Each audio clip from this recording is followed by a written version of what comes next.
शाम को मैं ये खबर सुन रहा था कि मौलाना तारिक जमील साहब के छोटे साहबजादे आसिम जमील साहब उनकी गोली लगने से हलाकत हुई। शदीद दुख हुआ और अभी कुछ देर पहले मालूम हुआ यूसुफ जमील साहब जो कि उनके बड़े भाई हैं उनकी स्टेटमेंट से कि आसिम जमील साहब बचपन से ही डिप्रेशन का शिकार थे और पिछले 6 माह में डिप्रेशन जो है वो शिद्दत इख्तियार कर चुका था।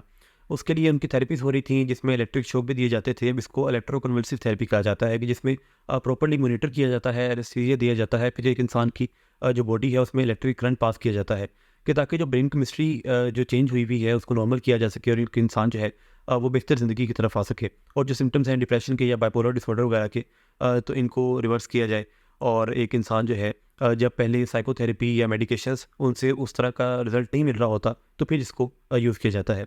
अब यहाँ पे ये बात सुनकर इत्मीनान हुआ कि यूसुफ जमील साहब ने इस चीज़ को एड्रेस किया कि ये डिप्रेशन की वजह से जान गई और आसिम जमील साहब जो थे वो एक लंबे अरसे से डिप्रेशन का शिकार थे। हमारी सोसाइटी में क्या होता है कि लोगों को एजुकेट ही नहीं किया जाता, इसके बारे में बात ही नहीं की जाती। कोई किसी भी शख्स को खुद को या फिर उसके जानने वाले को अगर ये मसला होता है तो उसके बारे में बात ही नहीं होती। उस चीज़ को छुपाया जाता है, उस चीज़ के ऊपर पर्दे डाले जाते हैं। अगर कोई खुदकुशी करता है तो उसके ऊपर भी पर्दे डाले जाते हैं और लोगों को ये बताया नहीं जाता कि इस तरह के जो मसाइल होते हैं ये एग्जिस्ट करते हैं, इस वजह से एक इंसान अपनी जान लेने तक आ सकता है। सोचिए कि कैसे एक इंसान जो है वो अपनी सारी ज़िंदगी तो इसी लिए गुजारता है कि पैसे कमाए या फिर इज़्ज़त कमाए, शोहरत कमाए, अपने माँ-बाप के साथ रहे, अपने बीवी-बच्चों के साथ रहे, सेहत अच्छी रहे। तो एक नॉर्मल लाइफ़ तो यही है, एक नॉर्मल इंसान तो यही है। तो कैसे एक ये चीज़ होती है कि एक इंसान अपनी जान लेने तक आ जाता है, तो ये एक ज़हनी जो है वो बीमारी है, एक दिमागी मसला है कि जिसमें जो मेंटल हेल्थ के मसाइल हैं वो एग्ज़िस्ट करते हैं। जिसमें एक इंसान डिप्रेशन में जा सकता है या उसको मुख्तलिफ़ आवाज़ें सुनाई दे सकती हैं, उसको मुख्तलिफ़ वसवसे हो सकते हैं, मुख्तलिफ़ तरह की चीज़ें हो सकती हैं कि जिसके ऊपर उसका खुद का कंट्रोल नहीं होता। वो खुद भी ये चीज़ें नहीं चाह रहा होता। बेशुमार ऐसी बीमारियाँ हैं ऐसी कि जिसमें इंसान जो है वो खुद उससे बहुत तंग आ चुका होता है।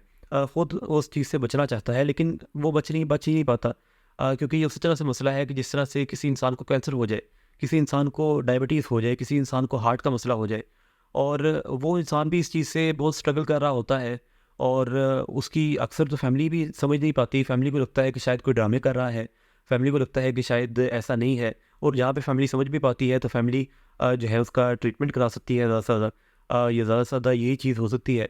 तो इस चीज़ के बारे में लोगों को एजुकेट करने की ज़रूरत है, लोगों को बताने की ज़रूरत है कि ये मसाइल वाक़ईतन होते हैं।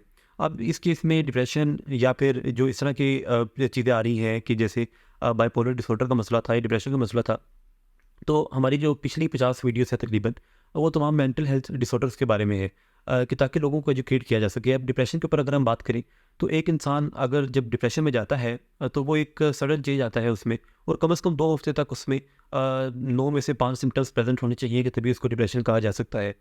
ये 9 सिम्पटम्स कौन से हैं कि अगर आप अपने इर्द-गिर्द इस तरह के लोगों को देखते हैं, अपने इर्द-गिर्द किसी चीज़ को किसी शख्स को इस तरह से एक्सपीरियंस कर रहे हैं कि उसमें अचानक से कुछ चेंज आया है, तो खुदारा उसको एड्रेस कीजिए, उससे बात कीजिए।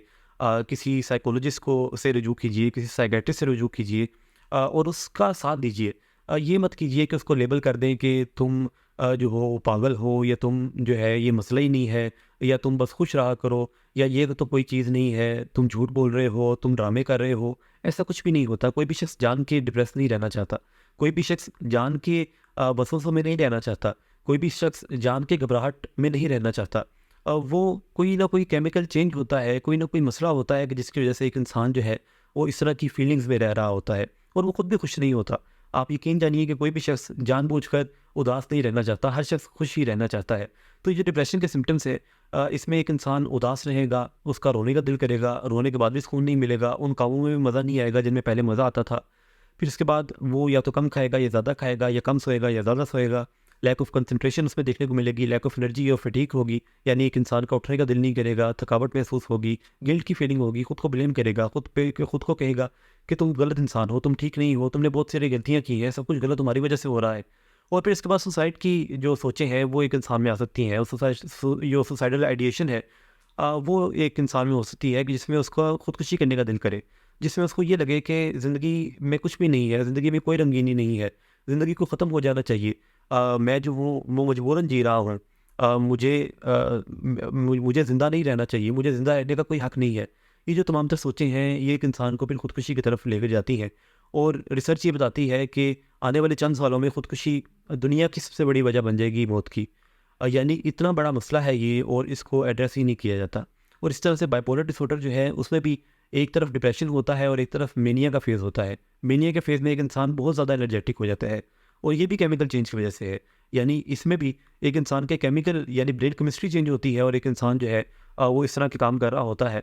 वो बहुत ज़्यादा एनर्जी फ़ील कर रहा होता है, इम्पल्सिविटी उसमें आ जाती है, अक्सर गलत फ़ैसले कर रहा होता है, रिस्की फ़ैसले कर रहा होता है, अक्सर लोगों से लड़ाइयाँ भी कर रहा होता है।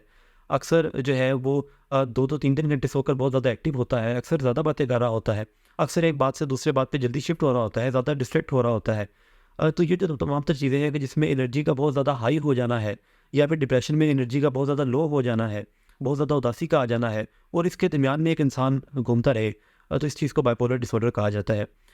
मैंने आज से 3 साल पहले भी गवर्नर पंजाब उस वक्त चौधरी सरवर साहब थे, तो उनसे भी रिक्वेस्ट की थी कि ये टाइम है कि साइकोलॉजी को एक लाजमी सब्जेक्ट के तौर पर निसाब में शामिल किया जाए।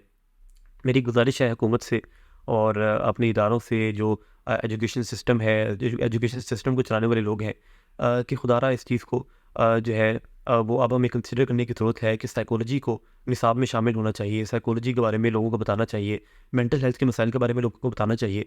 हमें डेंगू आता है, कोरोना आता है, इस तरह के मसाइल आते हैं तो हम फ़ौरन से जो है उसको निसाब में भी शामिल कर लेते हैं। उसके बारे में जो बोर्ड के एग्ज़ाम्स हैं उसमें भी सवालात शामिल कर लेते हैं कि डेंगू के वाले से क्या प्रिकॉशनरी मेजर्स होने चाहिए। लेकिन अभी तक मेंटल हेल्थ के ऊपर उस तरह से चीज़ें निसाब में शामिल नहीं है जो कि होनी चाहिए और लोगों को ये बताया जाना चाहिए कि ये मसाइल होते हैं। बिल्कुल उसी तरह जिस तरह से डायबिटीज़ है, बिल्कुल उसी तरह जिस तरह से कैंसर है, बिल्कुल उसी तरह जिस तरह से कोलेस्ट्रॉल या फिर दिल के मसाइल है या फिर दीगर जो हमारी जो बीमारियाँ हैं, मसाइल होते हैं, इस तरह से ये मेंटल हेल्थ के मसाइल हैं। इस तरह से इनके ऊपर बात होनी चाहिए, इस तरह से लोगों को बताया जाना चाहिए कि ये मसला है तो इसका ये इलाज है, इसमें ये सिम्पटम्स हैं, इसकी ये कॉजेज़ हैं। ये एक इंसान अपनी मर्ज़ी से नहीं करता, इसके पीछे बहुत सारी कॉजेज़ हैं, बहुत सारी रीज़न्स हैं। किसी की जो है वो बचपन में उसकी अपब्रिंगिंग टाइम पे उसने चीज़ें इस तरह से लर्न की होती हैं कि वो इस तरह से रवैये इख्तियार कर रहा होता है या इस तरह की फीलिंग्स उसकी बन जाती हैं। किसी की जीन्स में ये चीज़ें ट्रैवल कर रही होती हैं कि तब इसमें ये फीलिंग्स आ रही होती हैं या ये मसाइल का सामना करना पड़ रहा होता है। तो इसकी बहुत सारी कॉजेज़ हैं और ये जो सुसाइड का रेट का बढ़ना है, ये एक बड़ी अलार्मिंग सिचुएशन है कि जिसके बारे में जितनी गुफ्तगू की जाए वो कम है और हम सबको बतौर मुआशरा इस चीज़ को रियलाइज़ करने की ज़रूरत है कि हम सब ने इसी मुआशरे में रहना है, एक साथ रहना है, एक दूसरे को लेकर चलना है। तो हमने एक दूसरे का साथ देना है। जिस तरह से किसी भी बीमारी में साथ दिया जाता है, मेंटल हेल्थ के ऊपर भी बात करने की ज़रूरत है।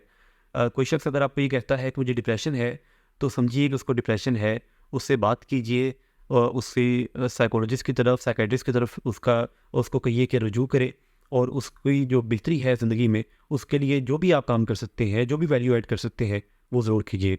बहुत शुक्रिया।